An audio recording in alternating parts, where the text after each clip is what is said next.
Assalamualaikum geng. Ya, ini saya di rumah saya sendiri. Kereta Persona nih geng. Kereta Persona ini weak baterinya. Nah, dia punya bateri weak.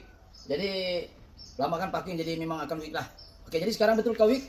Apa yang kita mau kongsi nanti sekejap lagi saya kasih tahu. Memang benda ini bagus geng. Kena saya sendiri. Oke, coba tengok sini. Oke, mana sini ya. Nah, weak bateri geng ya. Mana sini. Nah, ini bateri weak. Betul lah. Tuh lampunya ada blinking sedikit lah. Nah, kosong. Tengok tangan saya nih, saya pusing kosong. Ya, tidak boleh start ah. Tuh kosong, tuh ada lampu sedikit lah tuh, nampak tuh lampu merah tuh. Kosong. Alright ah, itu P ya, tengok keadaan P itu. Nanti orang bilang memang lah PGD ya, itu contoh. Sekarang kita ada jumper saya mau promote ini. Ini bukan promote salah-salah ini, betul-betul membantu saya. Saya guna jumper 3 in 1, tapi nanti saya cari yang lebih tinggi speknya ini tiada sudah dijual nih. Tapi dia ini boleh pump tayar, dia boleh jumper kereta, boleh power bank, boleh macam-macam lah. So kita akan jumper dulu keretanya. Penting jumper dulu dengan pump tayar. So tak payahlah kita tarik kabel kan. Nah, so kita akan cari yang miliampere. Miliampere ini maksudnya jumlah current yang dia boleh simpan dalam satu masa. Miliampere itu per second.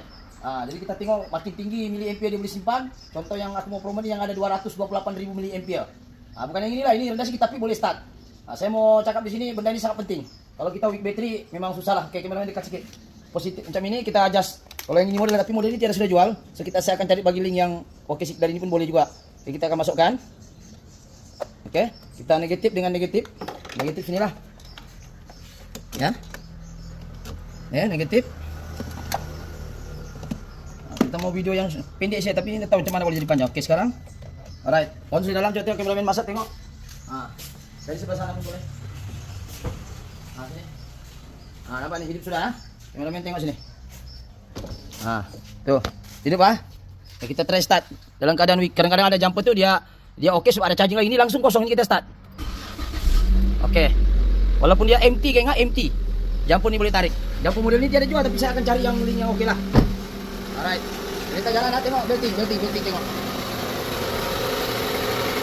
Melintang kalau melintang. Ini kita tengok sini. Ini tengok engine hidup lama sangat parking di kereta nih. Ini kereta sewa saya lah. Oke, hold dulu. Kita sudah jumper.